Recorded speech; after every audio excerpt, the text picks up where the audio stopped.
Hello everyone, कैसे हो आप सभी लोग।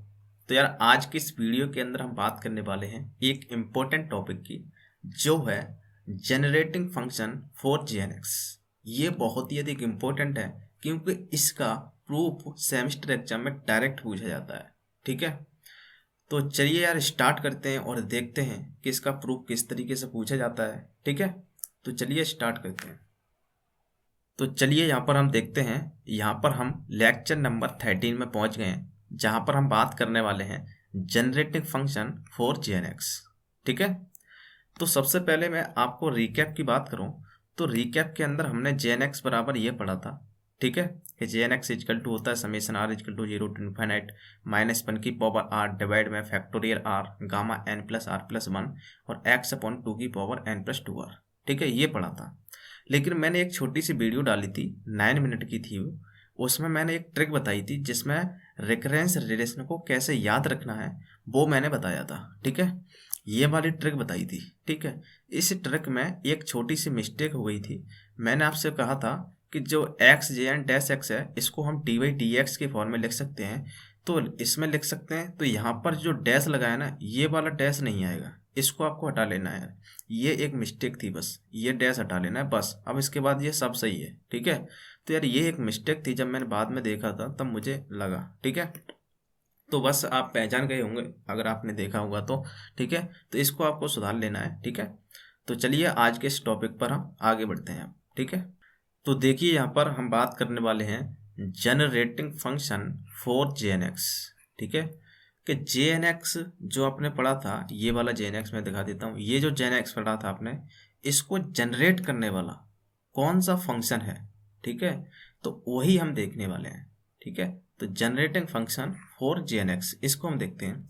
तो सबसे पहले आपको थ्योरेटिकल पॉइंट में यहाँ एक लिख रहा हूँ, उसको आपको लिखना है। उसके बाद आपके सेमेस्टर एग्जाम में किस तरीके से पूछा जाएगा क्वेश्चन, वो भी मैंने यहाँ नीचे लिख दिया है। ठीक है, तो एक यहाँ पर थ्योरेटिकल पॉइंट आपको यहाँ लिखना है। क्या लिखना है कि द फंक्शन, यहाँ पर आपको लिखना है the function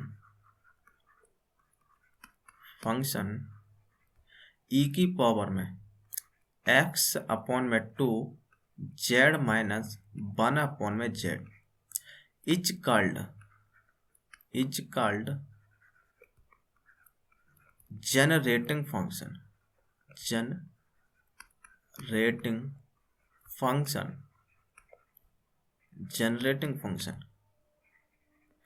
function that is, इसका मतलब क्या है, दैट इज इसका मतलब ये है यहाँ पर कि the coefficient of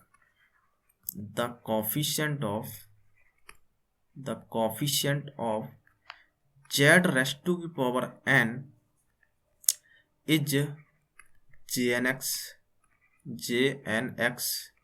and coefficient of Z raise to की power minus N is minus 1 race to की power N J N X. ठीक है, इसका मतलब क्या है, और जहाँ पर जो n है आप लिख देना, जहाँ पर जो n है where n belongs to positive integer. ठीक है, ये भी आपको एक लाइन यहाँ लिख देना है। ठीक है भैया, ये है।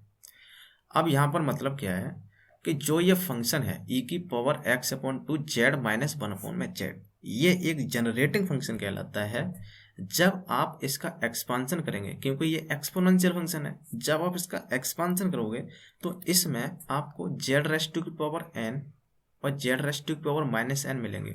ठीक है, तो जो जेड रेस टू की पावर n के कोफिशिएंट हैं और जब आप उनका कलेक्शन करोगे तो वो बन जाता है जेएनएक्स। क्या बन जाता है, जेएनएक्स। ठीक है, और जब आप जेड रेस टू की पावर माइनस n के कोफिशिएंट का कलेक्शन करोगे तब वो बनता है आपका माइनस 1 की पावर n और जे एन एक्स, मतलब माइनस 1 की पावर n ये कॉमन आ जाता है और जे एन एक्स सेम रहता है। ठीक है, तो ये एक जनरेटिंग फंक्शन कहलाता है आपका। ठीक है, तो यहाँ तक आपको समझ आ गया होगा कि जेड रेस टू की पावर n के जो कोफिशिएंट होंगे वो जे एन एक्स बनाएंगे और जेड रेस टू की पावर माइनस n के कोफिशिएंट होंगे वो ये बना देंगे। क्लियर। तो अब बात करते हैं कि आपके सेमेस्टर एग्जाम में जो क्वेश्चंस आएगा वो किस टाइप के पूछा जाता है, किस तरीके से पूछा जाएगा, ये प्रूव करने के लिए आता है। कैसे आएगा देखिए, ये आएगा प्रूव दैट। फर्स्ट इस तरीके से पूछा जाएगा ये कि ई की पावर एक्स अपॉन में 2 Z minus 1 upon Z is equal to summation of N is equal to minus infinite to infinite Z raised to power N J N X. इसका मतलब क्या है, that is J N X is the coefficient of Z raised to की power N in the expansion of E की power X upon two Z minus 1 upon Z. ठीक है, इस तरीके से ये पूछा जाएगा। ठीक है, जब आप इसमें एक्सपांशन करेंगे तो जो जेड रेस्ट टू की पावर एन का कोफिशिएंट होगा वो जे एन एक्स होगा, ये आपको यहाँ पर प्रूव करना है। ठीक है, पहला तो ये है। दूसरा इस तरीके से पूछा जाता है ये कि ई की power X upon two Z minus 1 upon Z, ठीक है, is equal to summation N is equal to minus infinite to infinite minus 1 raised to की power N J N X और जेड की पावर माइनस का एन। मतलब Z raised to की power minus N के जो कोफिशिएंट होंगे वो आपका ये बना देंगे। ठीक है, या तो ये एक लाइन के फॉर्म में पूछेगा कि that is K prove that minus 1 raised to की power N J N X is the coefficient of Z raised to की power minus N in the expansion of E की power X upon two Z minus 1 upon Z. ठीक है, तो इस तरीके से ये पूछा जाता है। क्लियर? तो हम एक एक करके इन दोनों को ही प्रूव करेंगे। ठीक है, तो चलिए यार आप प्रूव करते हैं हम यहाँ पर। ठीक है, तो देखिए यहाँ पर हम प्रूव करेंगे। ठीक है, आपको यहाँ लिखना है प्रूफ।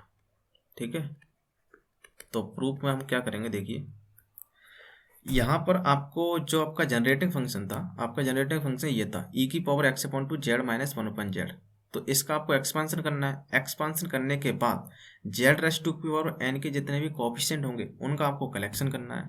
ठीक है, तो आपको जे एन एक्स मिल जाएगा और ये प्रूफ हो जाएगा। सिंपल। तो सबसे पहले जो ये है इसको आपको लिखना है। देखिए हम लिखेंगे यहाँ पर कि बी हैव, ठीक है, आप लिखना बी हैव, जो आपके पास है वो है यहाँ पर ई की पावर में एक्स अपॉन में 2 जेड माइनस 1 अपॉन में जेड। ठीक है, ये है। तो आप क्या करिए, एक्स अपॉन 2 का अंदर मल्टीप्लाई कर दीजिए, तो आपके पास क्या मिलेगा, यहाँ से आपके पास मिलेगा ई की पावर में एक्स जेड अपॉन में 2, एक्स जेड अपॉन में 2, ये मिला, और माइनस का ये क्या बनेगा एक्स अपॉन में 2 जेड। ठीक है, ये बनेगा। ठीक है, ऊपर यहाँ पर पावर में। ठीक है, इसको आप कुछ इस तरीके से भी लिख सकते हो, अलग अलग कर सकते हो ना इसको। ठीक है, तो ई की पावर में एक्स अपॉन में जेड और डिवाइड बाई 2 और मल्टीप्लाई में यहाँ पर ई की पावर में माइनस का एक्स अपॉन में 2 जेड, इस तरीके से लिख सकते हो ना, इसके पावर में आइए। ठीक है, तो अब क्या करना है आपको, ई की पावर एक्स अपॉन 2 और ई की पावर माइनस का एक्स अपॉन 2 जेड, इसका एक्सपांशन करना है और इनका मल्टीप्लाई करना है। और मल्टीप्लाई करने के बाद आपको यहाँ पर जेड रेस्ट टू की पावर एन और जेड रेस्ट टू की पावर माइनस एन के कोफिशिएंट का कलेक्शन करना है। तो ये काम करना है। तो सबसे पहले तो आपको एक्सपांशन करना पड़ेगा। तो एक्सपांशन के लिए आपको फॉर्मूला मालूम होना चाहिए कि ई की पावर एक्स का एक्सपांशन क्या होता था, मैं आपको बता देता हूँ। इसका जो फॉर्मूला होता है वो होता है 1 प्लस, यहाँ होता है 1 प्लस एक्स प्लस में एक्स स्क्वायर अपॉन में 2 फैक्टोरियल प्लस में एक्स क्यूब अपॉन में 3 फैक्टोरियल प्लस में एक्स की पावर 4 अपॉन में 4 फैक्टोरियल प्लस में ऐसे ही चलता रहेगा। ठीक है, ठीक, और लास्ट में ये भी आएगा एक्स की पावर एन अपॉन में एन फैक्टोरियल प्लस में फिर एक्स की पावर एन प्लस बनाएगा। ठीक है, फिर n plus 2 upon n plus 2 factorial, इस तरीके से ये चलता रहता है। ये आपने एक्सपांशन पढ़ा होगा। ठीक है, तो यही एक्सपांशन हम इसमें लगाएंगे। तो देखिए क्या बनेगा यहाँ से। ठीक है, तो यहाँ से आपके पास बनेगा, तो फर्स्ट पहले हम एक्सपांशन कर रहे हैं इसमें, ई की पावर एक्स जेड अपॉन 2 को एक्सपांशन कर रहे हैं। ठीक है, तो देखिए क्या बनेगा यहाँ से। तो ये बनेगा 1 प्लस एक्स, एक्स का मतलब है एक्स जेड अपॉन 2 काम कर रहा है, तो यहाँ लिखोगे आप एक्स जेड अपॉन में 2। तो 1 प्लस एक्स प्लस में एक्स स्क्वायर का मतलब क्या है एक्स जेड अपॉन 2, तो एक्स जेड अपॉन में 2, इसका हो जाएगा होल स्क्वायर। ठीक है, तो 1 प्लस एक्स प्लस में एक्स स्क्वायर अपॉन में 2 फैक्टोरियल आता है। ठीक है, एक्स स्क्वायर अपॉन 2 फैक्टोरियल, इसका मतलब 1 अपॉन में 2 फैक्टोरियल हम यहाँ लिख सकते हैं ना। ठीक है, देखिए ये फॉर्मूला लगाया एक्स स्क्वायर अपॉन 2 फैक्टोरियल, ठीक है, प्लस में एक्स क्यू का मतलब क्या है, एक्स जेड डिवाइड बाई 2 और इसका हो जाएगा क्यू, ठीक है, एक्स क्यू अपॉन 3 फैक्टोरियल मतलब 1 अपॉन में 3 फैक्टोरियल, ठीक है, प्लस में ऐसे ही चलता रहेगा ये, और आगे आएगा आपके पास में ये वाला एक्स एन अपॉन में एन फैक्टोरियल, तो एक्स एन का मतलब एक्स जेड डिवाइड बाई 2 और इसका हो जाएगी पावर एन, और यहाँ पर रहेगा 1 अपॉन में एन फैक्टोरियल, ठीक है, प्लस में एन प्लस 1 आएगा आगे, तो यहाँ लिखोगे आप एक्स जेड अपॉन में 2, ठीक है, इसकी पावर में क्या हो जाएगा एन प्लस 1, कितना मिलेगा आपके पास में एन प्लस 1 और 1 अपॉन में एन प्लस 1 का फैक्टोरियल, ठीक है, ये मिल गया, ठीक, प्लस में आगे क्या मिलेगा एन प्लस 2 मिलेगा, एक्स अपॉन में जेड अपॉन में 2 और इसकी पावर हो जाएगी एन प्लस का 2, ठीक है, और 1 अपॉन में एन प्लस 2 का फैक्टोरियल, ठीक है, इस तरीके से, और प्लस में इसी तरीके से ये चलता रहेगा आगे भी, ठीक है, तो यहाँ पर आपको ब्रैकेट लगा देना है इसको, ठीक है, तो ये हो गया फर्स्ट का हमने एक्सपेंशन कर दिया, अब ये सेकंड वाले का इसका एक्सपेंशन करना है, ठीक है, तो यहाँ पर आपको मल्टीप्लाई लगाना है, और मल्टीप्लाई लगाने के बाद इसमें आप देखिए इसमें फिर से करेंगे 1 plus x square upon 2 factorial, तो ये हो जाएगा 1 प्लस एक्स का मतलब क्या है यहाँ माइनस का एक्स अपॉन में 2 जेड है ये, तो माइनस का एक्स अपॉन में 2 जेड रहेगा ये, ठीक है, ये कर दिया, तो 1 प्लस एक्स एक्स स्क्वायर का मतलब माइनस का एक्स अपॉन में 2 जेड, इसका हो जाएगा होल स्क्वायर, और 1 अपॉन में 2 फैक्टोरियल आ जाएगा, ठीक है, तो 1 plus x square upon 2 factorial, plus में ऐसे ही चलता रहेगा यार ये, ठीक है, और आएगा आगे ये एक्स जेड अपॉन 2, ठीक है, तो ये मतलब एन आएगा ना ऊपर, यहाँ पर देखिए आप इसमें इसका एक्सपेंस करने पे ये भी आएगा ना एक्स की पावर एन फैक्टोरियल, तो इसका मतलब क्या है माइनस का एक्स अपॉन में 2 जेड की पावर में हो जाएगा एन, ठीक है, और 1 अपॉन में एन फैक्टोरियल, क्लियर है ना, ये आ गया आपके पास में, इसी तरीके से प्लस में माइनस का एक्स अपॉन में 2 जेड, ठीक है, और इसकी पावर में कितना हो जाएगा एन प्लस वन अपॉन में 1 अपॉन में एन प्लस 1 का फैक्टोरियल, क्लियर है ना, इसी तरीके से आगे बढ़ोगे जब आप, तो माइनस का एक्स अपॉन में 2 जेड, ठीक है, और इसकी पावर हो जाएगा एन प्लस का 2, ठीक है, और 1 अपॉन में एन प्लस 2 का फैक्टोरियल, क्लियर है ना, और प्लस में ऐसे ही चलता रहेगा ये, ठीक है, तो यहाँ पर इसका ब्रैकेट आपको बंद कर देना है, ठीक है, तो ये आपका एक्सपेंशन करके बना है। अब आपको क्या करना है, अब आपको जो ऊपर मल्टीप्लाई ये किया है आपने, इसमें आपको जेड रेज़ टू की पावर एन के कोफिशिएंट को देखना है, ठीक है, तो इससे आपका फर्स्ट वाला प्रूफ होगा, ये फर्स्ट वाला प्रूफ हो जाएगा जब जेड रेज़ टू की पावर एन का कोफिशिएंट आप इसके एक्सपेंशन में देखोगे तो, ठीक है, तो देखिए हम क्या कर रहे हैं यहाँ, फर्स्ट वाले को हम लिख रहे हैं, ठीक है, और ये मैं नेक्स्ट पेज से कर रहा हूँ जिससे कि यहाँ एक्सपेंशन बनेगा नहीं, ठीक है, आगे का, तो आगे से आप यहाँ लिखोगे, देखिए मैं समझाने के लिए वो पेज यूज कर लूँगा, ठीक है, तो आप देखिए यहाँ पर आप लिखोगे पहला वाला यहाँ से प्रूव होगा, इतना तो करना ही आपको, यहाँ करना लिखना है आपको coefficient of Z raise to की power N in the above product, ठीक है, प्रोडक्ट जो आपने प्रोडक्ट किया है उसमें आपको जेड रेज़ टू की पावर एन के कोफिशिएंट देखने हैं, ठीक है, तो देखिए अब जेड रेज़ टू की पावर एन के कोफिशिएंट आपको कहाँ कहाँ मिलेंगे वो देखिए सबसे पहले जेड रेज़ टू की पावर एन, एक तो जेड रेज़ टू की पावर एन ये है, यहाँ पर है जेड रेज़ टू की पावर एन, और जेड रेज़ टू की पावर एन प्लस 1 ये है, जेड रेज़ टू की पावर एन प्लस 2 ये है, तो यहाँ से आपके पास जेड रेज़ टू की पावर एन मिल जाएगा, कैसे मिलेगा वो देखिए,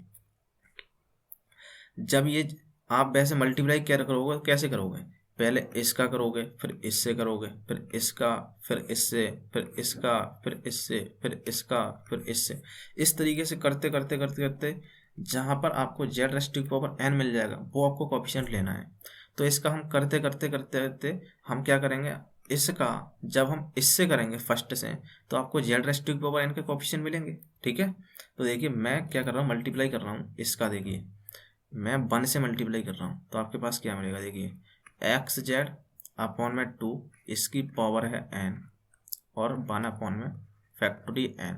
इसका मल्टीप्लाई कर दिया मैंने 1 से, यहाँ से कर दिया। अब देखिए यहाँ जेड रेस्ट टू की पावर n का कोफिशिएंट क्या मिला आपको, जेड रेस्ट टू की पावर n का कोफिशिएंट मिला x की पावर n और 2 की पावर n, मतलब x अपॉन 2 की पावर n, ये मिला x अपॉन 2 की पावर n, और 1 अपॉन में n फैक्टोरियल मिला। यही तो मिला जेड रेस्ट टू की पावर n का कोफिशिएंट, x अपॉन 2 की पावर n और 1 अपॉन n फैक्टोरियल। ठीक है, तो ये कोफिशिएंट मिला आपको, वो यहाँ पर आपको लिख लेना है। ठीक है, तो यहाँ पर आप क्या लिखोगे, यहाँ पर आपको लिखना है कि 1 अपॉन में फैक्टोरियल n मिला आपको एक तो, और क्या मिला, और आपको मिला x अपॉन 2 की पावर में n। ठीक है, यही तो मिला। देखिए अब factorial n, 1 upon factorial n और x अपॉन 2 की पावर में n, यही हमने यहाँ पर लिख दिया है। ठीक है, पहला तो ये मिला। अब दूसरा देखिए आप, दूसरा इसको आप हटा देना है। ठीक है, तो अभी हटाना नहीं है, इसको ऐसे ही रहने दें। अब दूसरा देखिए, जब आप इसका मल्टीप्लाई करोगे किससे, दूसरे वाले टर्म से, यहाँ से, तो एक जेड से एक वाला इसमें जो जेड है मतलब वो कट जाएगा और z raised to power n मिल जाएगा। ठीक है, तो देखिए मैं मल्टीप्लाई करके दिखा देता हूँ आपको। तो ये पहला वाला टर्म ये उठाना है आपको, x अपॉन में 2, इसकी पावर कितनी हो जाएगी n+1, इसको तो एज इट इज रखना है आपको n+1, और जेड रेस्ट टू की पावर n+1 है ना, इसको मैंने यहाँ कर दिया है n+1। और देखिए 1 अपॉन में फैक्टोरियल है, में फैक्टोरियल में क्या है n+1 है, इसको आपको लिखना है n+1।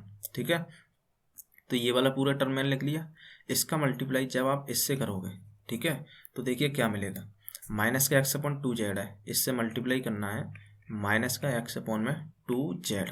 ठीक है, तो आप यहाँ से क्या देख रहे हैं कि जेड रेस्ट टू की पावर n बचेगा, जब इस जेड से ये 1 कैंसिल हो जाएगा, जेड की पावर माइनस में ऊपर जाके, तो जेड रेस्ट टू की पावर n बचाइए। अब जेड रेस्ट टू की पावर n का ये कोफिशिएंट बचा, आपको वो लिखना है।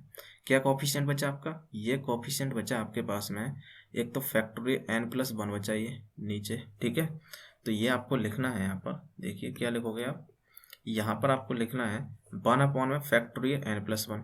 ठीक है, तो ये माइनस में आएगा। पहली बात तो यहाँ पर क्या बच रहा है, ये माइनस बच रहा है ना, ये तो ये माइनस में आएगा 1 अपॉन में फैक्टोरियल n+1। ठीक है, और देखिए आगे क्या बढ़ रहा है, आगे देखिए, इसको तो हमने लिख लिया 1 अपॉन फैक्टोरियल n+1, और माइनस को भी लिख लिया हमने। ठीक है, और देखिए यहाँ पर x अपॉन में 2 है ये। ठीक है, x अपॉन 2 ये, और x अपॉन 2 की पावर n+1, तो दोनों ऐड होकर n+2 बन जाएगा। ठीक है, तो यहाँ पर आपको लिखना है कि ये बनेगा x अपॉन 2 की पावर में n+2। ठीक है, तो ये आपको दूसरा मिल गया। अब देखिए तीसरा कोफिशिएंट आपको कहाँ मिलेगा, देखिए तीसरा ये हो गया, ये हो गया। जब आप इसका मल्टीप्लाई, ठीक है, इसको तो हमने कर दिया इसमें, जब इसका मल्टीप्लाई जब आप इससे करोगे, इस वाले से, तो आपको तीसरा टर्म मिलेगा, मतलब तीसरा कोफिशिएंट मिल जाएगा जेड रेस्ट टू की पावर n का। ठीक है, तो देखिए इसका मल्टीप्लाई हम करते हैं यहाँ पर। ठीक है, देखिए x upon z raised to की पावर 2 है। ठीक है, और ये है, तो इसको मैं यहाँ लिख रहा हूँ तो आपको अच्छे से समझ आएगा, x अपॉन 2, ठीक है, इसकी पावर है n+2। ठीक है, n+2, और जेड रेस्ट टू की पावर क्या है, जेड रेस्ट टू की पावर n+2 है ये। ठीक है, और क्या है, 1 अपॉन फैक्टोरियल में n+2। ठीक है, फैक्टोरियल के अंदर ये पूरा मैंने लिख लिया। इसका मल्टीप्लाई आपको करना है, ये साइड में चल रहा है, इससे माइनस का x अपॉन 2z का होल स्क्वायर है, तो माइनस तो आएगा नहीं, ये प्लस हो जाएगा। ठीक है, तो इसका मतलब क्या है, ये x अपॉन में 2। ठीक है, एक तो इसका होल स्क्वायर बना, और 1 अपॉन में z का होल स्क्वायर ये बना। ठीक है, और 1 अपॉन में फैक्टोरियल 2 है ये। ठीक है, 1 अपॉन में फैक्टोरियल 2। अब आप देख रहे हैं यहाँ पर जेड रेस्ट टू की पावर 2 से ये जेड रेस्ट टू की पावर 2 ये कैंसिल हो रहा है। ठीक है, तो जेड रेस्ट टू की पावर n बचा। अब जेड रेस्ट टू की पावर n का कोफिशिएंट आपको लेना है। ठीक है, तो देखिए क्या बनेगा, एक तो फैक्टोरियल n+2 बन रहा है ये प्लस में, तो आपको यहाँ लिखना है प्लस में 1 अपॉन में फैक्टोरियल n+2। ठीक है, और क्या बचा, देखिए फैक्टोरियल n+2 बचा, और क्या बचा, एक्स अपॉन टू की पावर एन प्लस टू ये है और एक्स अपॉन टू की पावर टू ये है, तो एन प्लस का 4 हो जाएगा। ये कितना बन जाएगा, ये बन जाएगा एन एक्स अपॉन में टू की पावर में एन प्लस का 4। ठीक है, और क्या बचा, और यहाँ पर बचा एक फैक्टोरियल टू ये वाला। ठीक है, बस इतनी चीज़ बची यहाँ पर। तो 1 अपॉन में फैक्टोरियल टू भी बचा। ठीक है, तो फैक्टोरियल टू को आप यहाँ पर लिख लीजिए 1 अपॉन में फैक्टोरियल टू। ठीक है, तो ये इतना बना। ठीक है, इसी तरीके से ये आगे चलता रहेगा। ठीक है, तो एक्चुअल में क्या बन रहा है, प्लस माइनस मतलब माइनस आएगा यहाँ पर और ये चलता रहेगा। ठीक है, तो जेड रेस्ट टू की पावर एन के आपने जो कोफिशिएंट थे वो आपने यहाँ पर ले लिए। ठीक है, तो ये क्या बना, आप देखिए यहाँ पर क्या बन क्या गया, ये आपके पास में बढ़ रहा है। देखिए, तो ये बनेगा, देखिए 1 अपॉन में फैक्टोरियल एन है ये। ठीक है, तो फैक्टोरियल एन को कैसे लिखना है, आप जानते हो कि gamma n plus 1 equal to होता है फैक्टोरियल एन, और फिर ये देखिए एन गामा एन के, एक तो ये होता है फॉर्मूला, एक होता है फैक्टोरियल एन। ठीक है, तो फैक्टोरियल एन का मतलब क्या है, एक अधिक करिए और इसको इस तरीके से लिख दीजिए गामा के फॉर्म में। ठीक है, तो एन में एक अधिक किया और ये लिख दिया, तो हम क्या कर रहे हैं, एन में एक अधिक करके गामा के फॉर्म में लिख देंगे, तो गामा एन प्लस 1 बन गया ये। ठीक है, बन गया ना। और देखिए ये चल रहा है आपका एक्स अपॉन में 2 इसकी पावर एन माइनस 1 अपॉन में, इसको एक अधिक करिए तो एन प्लस 2 बन जाएगा, ये एन प्लस का 2 गामा के फॉर्म में आ जाएगा ये। ठीक है, और ये बना आपका एक्स अपॉन 2 की पावर में एन प्लस का 2। ठीक है, प्लस में 1 अपॉन में फैक्टोरियल 2, और इसको आप लिख सकते हो गामा के अंदर एन प्लस का 3 एक अधिक करके। ठीक है, और एक्स अपॉन में 2 इसकी पावर में है एन प्लस का 4, और माइनस इसी तरह चलता रहेगा। ठीक है, अब देखिए यहाँ पर आपको जे एन एक्स बनाना है। अब जे एन एक्स बनाने के लिए आप ध्यान से देखना क्या कर रहे हैं, 1 अपॉन में एन प्लस आर, आर का मतलब यहाँ 0 कर रहे हैं हम, प्लस का 1, इस तरीके से लिख सकते हैं ना इसको। तो ध्यान से देखना, ये पैटर्न बना रहे हैं हम। तो एक्स अपॉन में 2 की पावर में एन प्लस का 2 इंटू में 0 कर सकते हैं इसको। इसी तरीके से माइनस 1 अपॉन में एन प्लस 2 को किस तरीके से लिख सकते हैं, इस तरीके से लिख सकते हैं एन प्लस का, ठीक है, एन प्लस का 1 प्लस का 1। ठीक है, एन प्लस 2 को इस तरीके से लिख सकते हैं। ठीक है ना, और यहाँ पर एक चीज़ और लिख सकते हैं 1 अपॉन में फैक्टोरियल 1। ठीक है, जिससे आपको पैटर्न बनेगा, यहाँ पर देखिए क्या बनेगा, एक्स अपॉन 2 की पावर में एन प्लस का 2 इंटू 1 लिख सकता हूँ मैं इसे, तो प्लस में 1 अपॉन में फैक्टोरियल 2 यहाँ पर चल रहा है ये। ठीक है, और एन प्लस का 2 प्लस का 1 लिख सकते हैं ना, एन प्लस 3 को हम इस तरीके से गामा के अंदर। ठीक है ना, और एक्स अपॉन में 2 और इसकी पावर में एन प्लस का 2 इंटू में 2 लिख सकते हैं 4 को। ठीक है, माइनस इसी तरह चलता रहेगा। अब आप देख रहे हैं ये जो बना आपका, ये बन रहा है आपका जे एन एक्स का फॉर्मूला, मतलब ये बन रहा है summation r equal to 0 to infinite. ठीक है, 0 to infinite minus 1 race to की पावर आर, और डिवाइड में बन रहा है ये फैक्टोरियल आर और gamma n plus r plus का 1 और एक्स अपॉन 2 की पावर में यहाँ पर कितना आ जाएगा, एन प्लस का 2r। ठीक है, तो आप देख सकते हो जब आप इसका एक्सपेंशन करोगे तो यही मिलने वाला है आपको। ठीक है, तो ये क्या मिला आपको, यही तो मिल गया जे एन एक्स। ये क्या है आपका, जे एन एक्स मिल गया आपको। ठीक है, तो इस तरीके से आपने यहाँ पर ये प्रूव कर दिया कि जेड रेस टू की पावर एन के जो कोफिशिएंट का कलेक्शन है वो आपका जे एन एक्स मिला है। ठीक है, तो इस तरीके से आप लिख देना हैंस प्रूव्ड। ठीक है, लास्ट में आप लिख देना यहाँ पर हैंस प्रूव्ड। ठीक है, तो पहला तो आपने यहाँ प्रूव कर लिया। ठीक है, तो इसमें फर्स्ट हमने प्रूव कर दिया कि जेड रेस टू की पावर एन के जो कोफिशिएंट है इस एक्सपेंशन में वो जेन एक्स बन जाता है। अब दूसरा आप देखना ध्यान से, दूसरा आपको कैसे प्रूव करना है इसको भी। ठीक है, तो इसमें भी आपको क्या करना है, सेम प्रोसेस करना है। तो देखिए दूसरा हम प्रोसेस क्या कर रहे हैं, इसको हम हटा दे रहे हैं जिससे आपको और अच्छे से समझ आएगा यहाँ पर। ठीक है, जो यहाँ पर हम मल्टीप्लाई करके देखते हैं ना, इसको हटा देते हैं। ठीक है, तो यहीं से शुरू होगा। देखिए क्या बनाना है, आगे लिखना है आपको। यहाँ पर आप लिखोगे, दूसरा वाला प्रूव कर रहे हैं यहाँ पर हम। ठीक है, यहाँ पर लिखना है coefficient of Z raise to की power minus N in the above product, in the above product. ठीक है, तो आपके पास क्या मिलेंगे, देखिए प्रोडक्ट, ठीक है। तो आपके पास मिलेगा, देखिए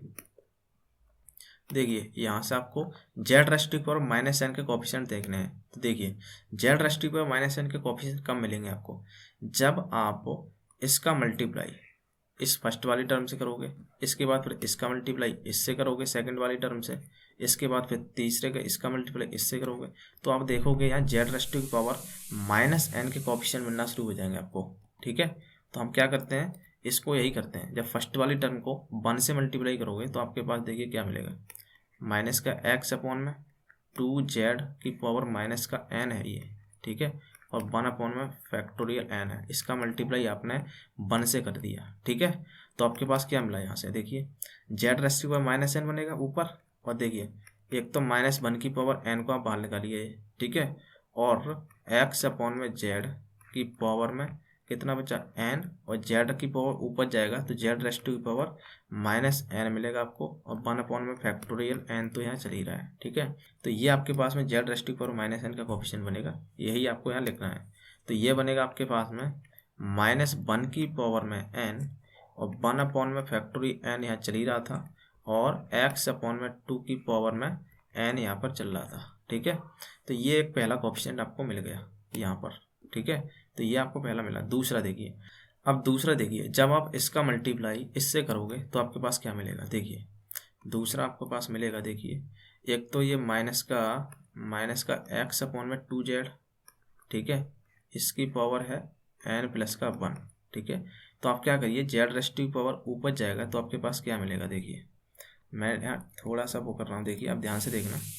आप क्या करिए, जो माइनस है ना ये, इस माइनस को आप बाहर निकालिए, तो माइनस का n प्लस 1 बनेगा ये, ठीक है, माइनस को हम बाहर निकाल लिया, और x अपॉन में 2 इसकी पावर है n प्लस का 1, ठीक है, और ये z है ना, z ऊपर जाएगा तो z ऊपर जाएगा तो माइनस का n माइनस का 1 बन जाएगा, क्लियर।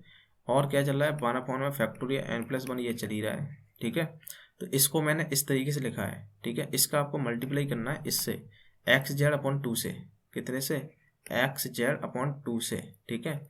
तो आप एक चीज़ देख रहे हैं, ये वाला जेड और ये -1 जेड की पावर ये कैंसिल हो जाएगा, और जेड रेस्टिव पावर -n का कोफिशिएंट आपके पास मिल जाएगा, ठीक है। तो ये क्या बना आपके पास में, ये मिला फैक्टोरियल n प्लस 1, ठीक है। तो देखिए मैं यहाँ लिख रहा हूँ, प्लस में आपको यहाँ लिखना है, प्लस में -1 रेस्टिव पावर n प्लस 1 तो चल ही रहा था, ठीक है, और 1 अपॉन में फैक्टोरियल n प्लस 1 चल रहा था ये, ठीक है। और क्या चल रहा था, देखिए और मैं आपको दिखा देता हूँ, ये चल रहा था आपके पास में x अपॉन 2 की पावर n प्लस 1 ये वाला, और x अपॉन 2 ये बचा, तो ये n प्लस 2 हो जाएगा। तो यहाँ पर चल रहा था आपका x अपॉन 2 की पावर में n प्लस का 2, ठीक है।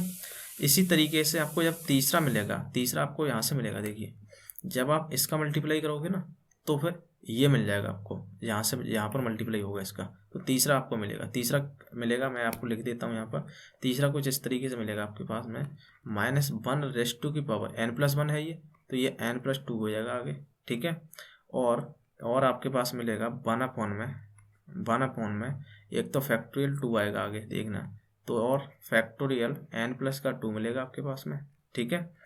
और x अपॉन में 2 की पावर में n प्लस 2 है ये n प्लस 4 हो जाएगा आगे, n प्लस का 4, प्लस में ऐसे ही चलता रहेगा ये, ठीक है।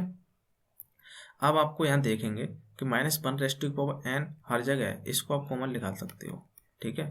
तो देखिए -1 रेस्टिव की पावर n को आपने कॉमन लिया, अंदर क्या बचा, अंदर बचा आपके पास में 1 अपॉन में ये फैक्टोरियल n को मैं गामा n प्लस 1 के फॉर्म में लिख सकता हूँ पहले की तरह, तो गामा n प्लस 1 के फॉर्म में लिख दिया हमने, ठीक है। और x अपॉन 2 की पावर में n तो ये चल ही रहा है यहाँ पर, ठीक है।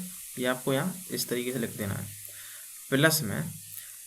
प्लस में यहाँ -1 रेस्टिव पावर n बाहर चला गया, -1 रेस्टिव पावर 1 बचा, ये -1 रेस्टिव पावर 1 बचा जो कि माइनस बन जाएगा, और डिवाइड में इसको हम 1 फैक्टोरियल लिख सकते हैं नीचे, और 1 अपॉन में इसको हम इस तरीके से लिख सकते हैं गामा n प्लस का 1, ठीक है, एक अधिक करके लिख सकते हैं गामा के अंदर, और x अपॉन 2 की पावर में चल रहा है n प्लस का 2, ठीक है।